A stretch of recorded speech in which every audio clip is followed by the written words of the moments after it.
Dear student, आपको ज्ञात है कि अब तक विश्व को दो महत्वपूर्ण युद्धों का सामना करना पड़ा है। इन दो विश्व युद्धों ने संपूर्ण विश्व में प्रत्यक्ष और अप्रत्यक्ष रूप से बड़ी मात्रा में जनधन और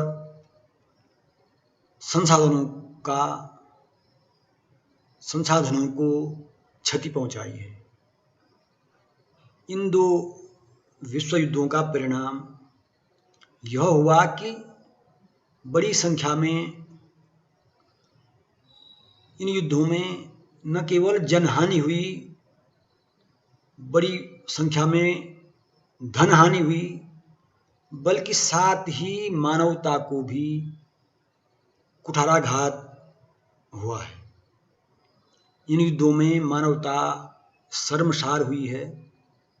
आपने खुद अध्ययन किया होगा कि तानाशाही शक्तियों द्वारा जिस तरह लोकतंत्र की हत्या की गई, अपनी तानाशाही प्रवृत्ति के कारण मानवता पर अत्याचार किए गए। स्वयं आपने अध्ययन किया होगा कि किस तरह जर्मनी में यहूदियों पर अत्याचार हुए, उन्हें कठोर यातनाएं दी गई।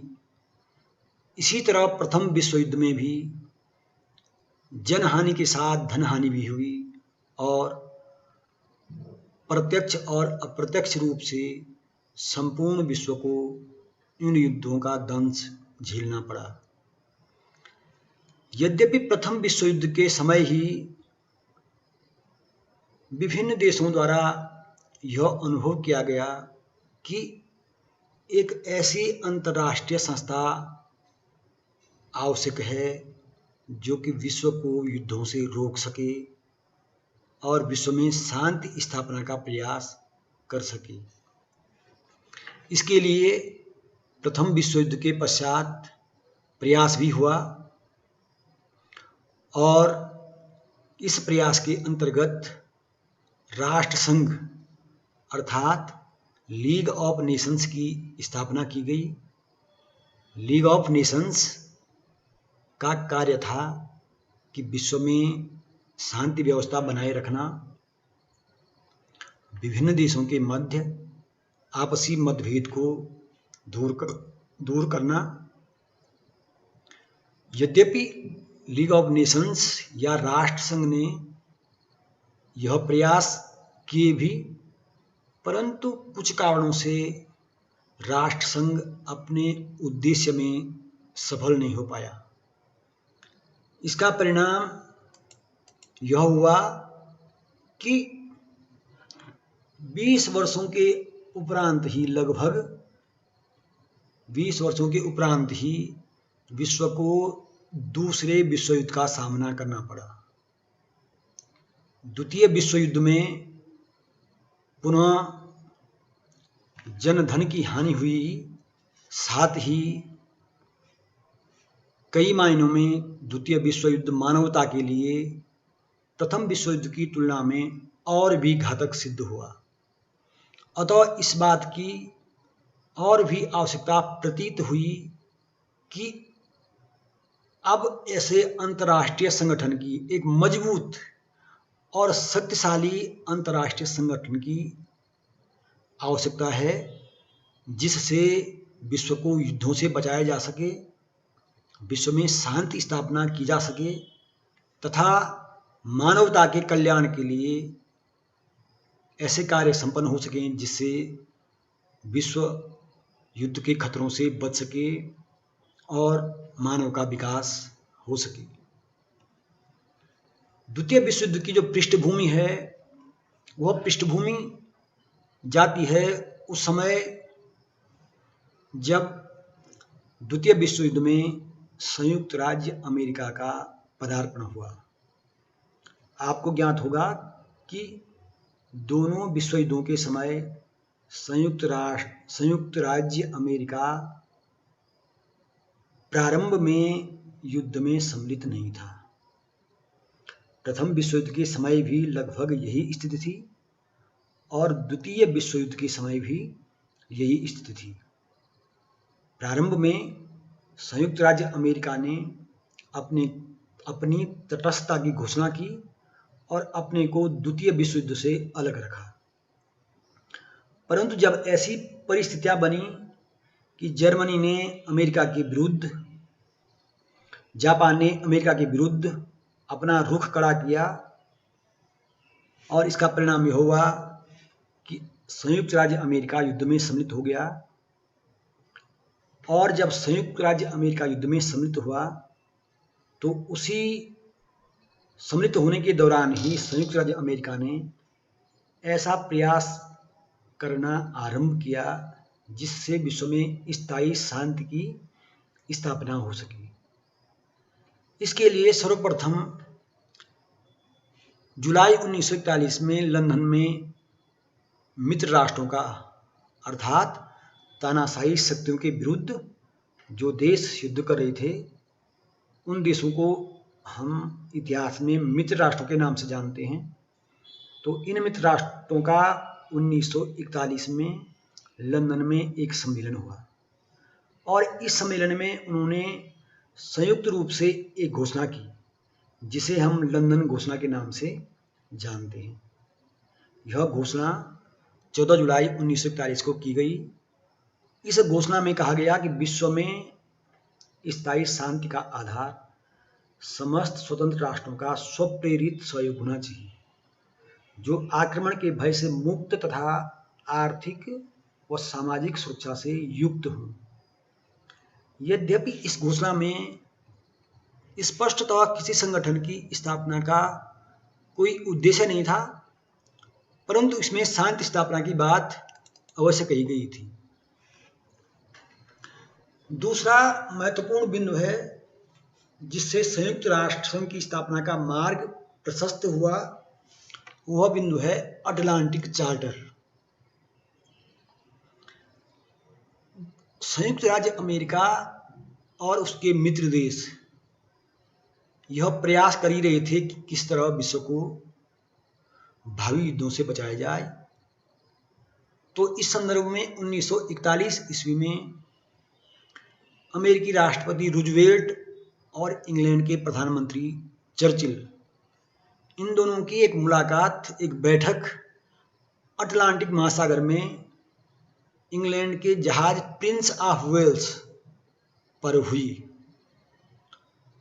प्रिंस ऑफ वेल्स इंग्लैंड का एक जहाज का नाम था। इस जहाज में अटलांटिक महासागर में अमेरिकी राष्ट्रपति रूजवेल्ट और इंग्लैंड के प्रधानमंत्री चर्चिल मिले और उन्होंने मिलकर एक संयुक्त विज्ञप्ति निकाली। इस संयुक्त घोषणा में उन्होंने 8 सिद्धांतों की घोषणा की। अर्थात इन दोनों ने यह तय किया कि द्वितीय विश्व युद्ध की समाप्ति के पश्चात भावी विश्व युद्ध में क्या व्यवस्था हो जिससे विश्व को युद्धों से बचाया जा सके। इसके लिए उन्होंने 8 बिंदु तय किए, जिनमें पहला बिंदु था संबंधित व्यक्ति की राय के बिना कोई प्रादेशिक परिवर्तन नहीं किया जाएगा। अर्थात किसी भी देश, क्षेत्र या विश्व के किसी भी भाग पर यदि कोई दूसरा देश अधिकार करना चाहता है या उस पर अपना शासन लादना चाहता है तो इसके लिए उस क्षेत्र से संबंधित व्यक्तियों की राय को जाने बिना उसमें कोई हस्तक्षेप या कोई प्रादेशिक परिवर्तन नहीं किया जाएगा।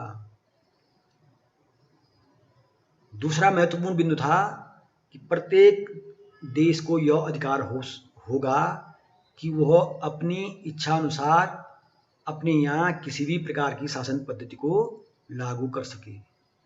अर्थात किसी भी देश को और वहाँ की जनता को ये अधिकार होगा कि वह अपने यहाँ अपने देश में किस प्रकार की शासन पद्धति चाहते हैं। तीसरा, संप्रभुता एवं स्वायत्तता का अधिकार केवल उन देशों को दिया जाएगा जो इससे वंचित थे। अर्थात जिन देशों पर दूसरे देशों का अधिकार था, अर्थात जो देश दूसरे देशों के उपनिवेश थे, उन्हें संप्रभुता एवं स्वायत्तता दी जाएगी। आपको इस बात पे ध्यान देना होगा कि यह बिंदु भारत पर भी तब लागू होता था क्योंकि उस समय भारत इंग्लैंड के अधिकार में था, या हम कह सकते हैं कि भारत उस समय इंग्लैंड का उपनिवेश था। अतः भारत को भी संप्रभुता एवं स्वायत्तता दी जानी चाहिए थी। उस युग में अटलांटिक चार्टर का यह बिंदु भारत पर भी लागू होता था। थोड़ा मैं वर्तमान उस बिंदु से अलग हटकर बताना चाहूँगा कि उस समय इंग्लैंड ने भारत की जो संप्रभुता एवं स्वतंत्रता की जो मांग थी, उसको यह कहकर खारिज कर दिया था कि अटलांटिक चार्टर भारत पर लागू नहीं होता। ये अजीब विडंबना है, इसको आप अपने उसमें ध्यान रखेंगे इस बिंदु को, इसलिए मैंने यहाँ पर इसका जिक्र करना उचित समझा। चौथा महत्वपूर्ण बिंदु था, सभी लोगों को विदेशी आक्रमण के भय से मुक्त होकर रहने का आश्वासन दिया जाएगा और इस बात के प्रयास किए जाएंगे कि लोग स्वतंत्रता पूर्वक अपने अपने राष्ट्रों में निवास कर सकें। पांचवा बिंदु, किसी भी देश को युद्ध से आर्थिक लाभ उठाने की आज्ञा नहीं दी जाएगी, अर्थात कोई भी देश ये प्रयास न करे कि युद्ध से वह धन कमाए। छठा, सभी राष्ट्रों को विश्व के किसी भी भाग से कच्चा माल प्राप्त करने का अधिकार होगा, अर्थात विश्व का कोई भी देश विश्व के किसी भी भाग से, यहाँ तक कि अंटार्कटिका जो भी क्षेत्र हो वहाँ से कच्चा माल प्राप्त कर सकता है, उसको यह अधिकार होगा। सातवां, सभी राष्ट्रों को स्वतंत्रता पूर्वक समुद्री मार्गों पर आवागमन का अधिकार होगा। समुद्री मार्गों को सभी के लिए स्वतंत्र विचरण हेतु, स्वतंत्र आवागमन हेतु अधिकार होगा। वर्तमान में जो चीन का समुद्री जो हस्तक्षेप हिंद महासागर में जो हो रहा है, इस पर आप गौर कर रहे होंगे, जबकि यह प्रावधान है कि समुद्री मार्ग सभी देशों के लिए स्वतंत्र रूप से खुले रहेंगे, उन पर कोई जबरदस्ती अपना अधिकार नहीं कर सकता है। आठवां, यह प्रयत्न किया जाएगा कि राष्ट्रों के मध्य शक्ति के प्रयोग का परित्याग हो जाए, अर्थात कोई भी देश अपनी शक्ति का प्रयोग दूसरे देश के लिए विरुद्ध नहीं करेगा, या हम कह सकते हैं कि शक्ति के बल पर दूसरे देश को प्रभावित करने का प्रयास नहीं करेगा। इस तरह इन 8 बिंदुओं को अटलांटिक चार्टर में स्पष्ट किया गया और कालांतर में यही 8 बिंदु संयुक्त राष्ट्र संघ की घोषणा के मुख्य प्रावधान बने रहे। इन 8 बिंदुओं पर एक संयुक्त सहमति बनी और इनके लागू करने का प्रयास किया गया। अगला महत्वपूर्ण बिंदु आता है संयुक्त राष्ट्र संघ की स्थापना में संयुक्त राष्ट्रों की घोषणा। अब क्या हुआ, जनवरी 1942 में हिटलर के विरुद्ध विश्व के अन्य देशों का और अधिक सहयोग प्राप्त करने तथा सुदृढ़ संगठन बनाने के उद्देश्य से यह घोषणा की गई और इस घोषणा में अमेरिकी राष्ट्रपति रूजवेल्ट के सुझाव पर जर्मनी, इटली और जापान के विरुद्ध लड़ने वाले राष्ट्रों को संयुक्त राष्ट्रों के नाम से संबोधित किया गया, अर्थात जो देश जर्मनी, इटली और जापान की जो ये धुरी थी इसके विरुद्ध लड़ रहे थे, उनको संयुक्त राष्ट्र नाम दिया गया और उस समय इसमें 26 राष्ट्र सम्मिलित हुए और इन 26 ने विश्व में शांति का प्रयास करने का एक निश्चय किया। इस कड़ी में अगला बिंदु आता है मास्को सम्मेलन।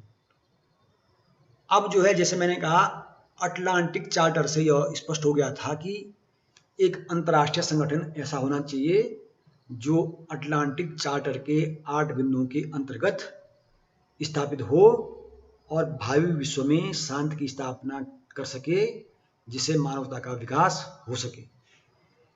तो इस कड़ी में जो अगला महत्वपूर्ण सम्मेलन था मास्को सम्मेलन।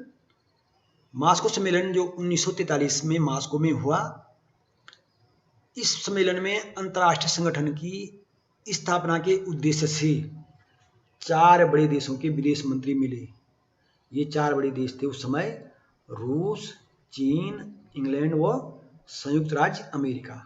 और इन्होंने यह निश्चय किया कि शीघ्रातिशीघ्र जितना जल्दी हो सके समानता के आधार पर, समानता के सिद्धांत पर आधारित एक ऐसे अंतर्राष्ट्रीय संगठन की स्थापना की जाए जो शांति में विश्वास करता हो, जो शांति के लिए प्रयास करे, जो शांति स्थापना में अपनी भूमिका निभाए। इसी कड़ी का अगला बिंदु जो था वाशिंगटन सम्मेलन। 1944 में वाशिंगटन नगर के डम्बरटन ओक्स नामक स्थान पर एक सम्मेलन हुआ और इस सम्मेलन में अंतर्राष्ट्रीय शांति की स्थापना के लिए एक विस्तृत कार्य योजना तैयार की गई और यह कार्य योजना विश्व के अन्य देशों के सम्मुख प्रस्तुत की गई। इस कार्य योजना में यह निश्चय किया गया कि द्वितीय विश्व युद्ध की समाप्ति के पश्चात एक अंतर्राष्ट्रीय संगठन स्थापित किया जाए। और अगला जो सम्मेलन था सैन फ्रांसिस्को सम्मेलन। इस सम्मेलन में वह कार्य योजना प्रस्तुत की गई। इस सम्मेलन में जो कि 1945 में हुआ, 50 देशों के प्रतिनिधियों ने इसमें भाग लिया और स्वीकार किया कि एक ऐसा अंतर्राष्ट्रीय संगठन स्थापित किया जाए। और जब वो कार्य योजना तैयार हो गई, उसका ड्राफ्ट, उसका प्रारूप तैयार हो गया, तो इस चार्टर पर 48 देशों ने हस्ताक्षर किए। अर्थात संयुक्त राष्ट्र संघ के चार्टर पर 48 देशों ने हस्ताक्षर किए और इस तरह 24 अक्टूबर 1945 को संयुक्त राष्ट्र संघ का गठन किया गया। अब हम चर्चा करेंगे कि संयुक्त राष्ट्र संघ का जो गठन किया गया, इसकी जो स्थापना की गई, इसके उद्देश्य क्या थे, किन उद्देश्यों को लेकर संयुक्त राष्ट्र संघ की स्थापना की गई। उनमें पहला उद्देश्य था अंतर्राष्ट्रीय शांति व सुरक्षा को बनाए रखना व उसे सुरक्षित रखना। दूसरा महत्वपूर्ण बिंदु था विभिन्न राष्ट्रों में मैत्री और मधुर संबंध बनाए रखना। तीसरा बिंदु था सभी देशों को समान अधिकार एवं आत्मनिर्णय। आत्मनिर्णय का अर्थ होता है अपने बारे में स्वयं निर्णय लेना। अगर किसी देश के नागरिक, कोई देश अपने बारे में कोई निर्णय लेना चाहता है तो उसका वह आत्मनिर्णय होगा, न कि दूसरे देश के प्रभाव में। तो तीसरा जो बिंदु था सभी देशों को समान अधिकार एवं आत्मनिर्णय का अधिकार देना। फिर वही बात जो मैंने अभी अटलांटिक चार्टर के बारे में कही थी, ये संयुक्त राष्ट्र संघ का एक महत्वपूर्ण बिंदु था कि सभी देश अपने बारे में स्वयं निर्णय ले सकें। जैसे उस समय भारत इंग्लैंड का उपनिवेश था, तो संयुक्त राष्ट्र संघ के इस उद्देश्य के अंतर्गत भारत को यह निर्णय लेने का अधिकार था कि वह अब स्वतंत्र होना चाहता है, इंग्लैंड की अधीनता से मुक्त होना चाहता है। चौथा महत्वपूर्ण बिंदु था सामाजिक, आर्थिक, सांस्कृतिक व मानवीय समस्याओं को अंतर्राष्ट्रीय सहयोग से हल करना, मानवाधिकारों, शान शौकत व स्वतंत्रता के आदर की भावना को विकसित करना और किसी भी देश के आंतरिक मामलों में हस्तक्षेप न करना। इस तरह इन उद्देश्यों को लेकर संयुक्त राष्ट्र संघ का गठन किया गया। संयुक्त राष्ट्र संघ के महत्वपूर्ण 6 अंग हैं। इन 6 अंगों में पहला अंग है महासभा। संयुक्त राष्ट्र संघ की जो जनरल असेंबली है उसको महासभा कहा जाता है और वर्तमान में लगभग 193 देश इसके सदस्य हैं।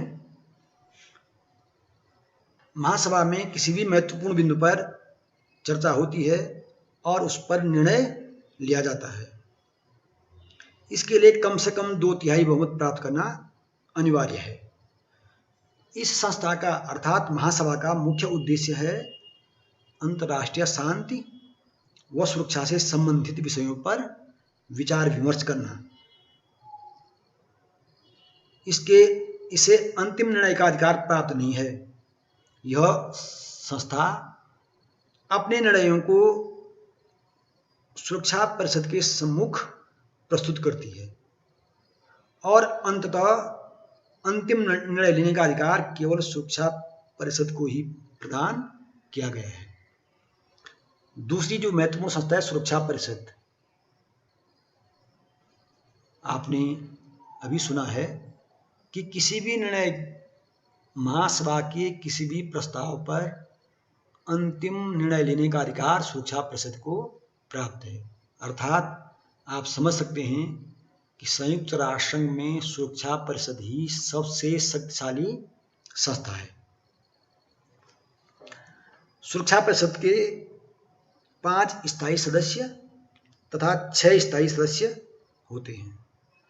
अस्थायी सदस्यों का चुनाव महासभा के 2/3 बहुमत के आधार पर 2 वर्षों के लिए किया जाता है तथा स्थायी सदस्य हमेशा स्थायी होते हैं। यह सभा मुख्यतः इस बात पर निर्णय लेती है कि किसी भी प्रस्ताव पर स्थायी सदस्यों की सहमति आवश्यक है। यदि किसी भी बिंदु पर स्थायी सदस्यों में से कोई भी एक सदस्य सहमत नहीं होता है तो यह प्रस्ताव रुक जाता है। वह प्रस्ताव पास नहीं हो सकता है, वह प्रस्ताव पारित नहीं हो सकता है। इस अधिकार को वीटो पावर कहा जाता है, अर्थात स्थगनादेश जिसको कहते हैं कि सुरक्षा परिषद के 5 स्थायी सदस्यों को स्थगन का अधिकार प्राप्त है, वीटो का अधिकार प्राप्त है। इसलिए सुरक्षा परिषद में किसी भी निर्णय को पारित होने में 5 स्थायी सदस्यों की सहमति अत्यंत आवश्यक है। अगली महत्वपूर्ण संस्था है आर्थिक एवं सामाजिक परिषद। इसकी सदस्य संख्या वर्तमान में लगभग 27 है। इसकी सदस्यों का चुनाव महासभा द्वारा किया जाता है और इसका मूल कार्य है मानवता के जीवन मूल्यों को ऊंचा उठाना, रोजगार की व्यवस्था करना, सामाजिक एवं आर्थिक उन्नति करना और मानवाधिकारों एवं आधारभूत स्वतंत्रताओं के लिए सार्वलौकिक आदर भावना को प्रोत्साहित करना। चौथी महत्वपूर्ण परिषद है संरक्षण परिषद। यह परिषद सुरक्षा परिषद के स्थायी सदस्यों के प्रतिनिधियों एवं उन सभी राज्यों के प्रतिनिधियों के द्वारा गठित की जाती है जो उपनिवेशों के प्रशासन की देखभाल करते हैं।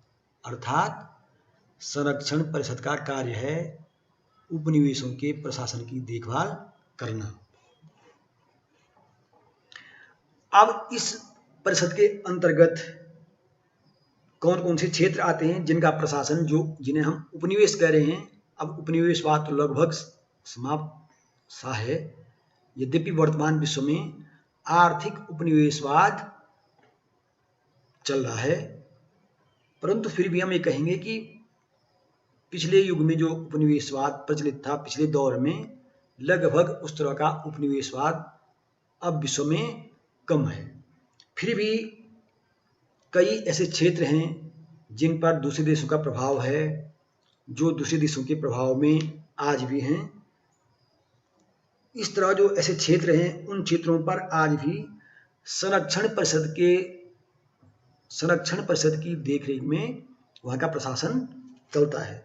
ऐसे क्षेत्र कौन से हैं, उन्हें मैं बताना चाहूँगा कि प्रथम प्रकार में ऐसे क्षेत्र वो हैं जिनमें पहले राष्ट्रसंघ की मैंडेट व्यवस्था थी, अर्थात जब लीग ऑफ नेशंस था तो प्रथम विश्व युद्ध के बाद लीग ऑफ नेशंस ने, राष्ट्रसंघ ने कुछ ऐसे क्षेत्रों को अपनी देख रेख में लिया था जिनका प्रशासन स्वयं लीग ऑफ नेशंस मैंडेट व्यवस्था के अंतर्गत देखता था। दूसरे क्षेत्र वे हैं जिन्हें शत्रु देशों ने द्वितीय विश्व युद्ध के पश्चात, अर्थात दूसरे प्रकार के क्षेत्र वो हैं जिन्हें द्वितीय विश्व युद्ध के पश्चात शत्रु देशों से छीन लिया गया था। जैसे जर्मनी, इटली या जापान के अधीन कोई क्षेत्र थे और उन्हें उनसे छीन लिया गया, तो वो क्षेत्र अब जो है संयुक्त राष्ट्र संघ की सुरक्षा परिषद के अधीन आ गए थे। उनकी प्रशासन की देखभाल संरक्षण परिषद करती है। तीसरे क्षेत्र वे हैं जिन्हें स्वेच्छा से प्रशासन के लिए उत्तरदायी राज्यों द्वारा संरक्षण परिषद के नेतृत्व में रखा जाता है। कई बार ये होता है कुछ देशों के कुछ क्षेत्र विवादास्पद हो जाते हैं और वो उन क्षेत्रों को ये चाहते हैं कि ये सुरक्षा परिषद के संरक्षण में रहें, तो उन्हें संरक्षण परिषद के अंतर्गत रखकर उनके प्रशासन की देखरेख की जाती है। संयुक्त राष्ट्र संघ का अगला महत्वपूर्ण संगठन है अंतर्राष्ट्रीय न्यायालय। यह अंतर्राष्ट्रीय मामलों की सुनवाई करता है तथा इसका मुख्यालय हेग में है। और जो संयुक्त राष्ट्र संघ का कार्यालय है, मुख्यालय है, वो है न्यूयॉर्क में। और यहीं जो सचिवालय है जहाँ संयुक्त राष्ट्र संघ की समस्त कार्यवाही होती है, सचिवालय, तो यह संयुक्त राज्य अमेरिका के न्यूयॉर्क में स्थित है। इस तरह संयुक्त राष्ट्र संघ अपने विभिन्न संगठनों के माध्यम से विश्व में शांति व्यवस्था, मानव विकास, मानव के जीवन को उन्नत बनाने का प्रयास करता है।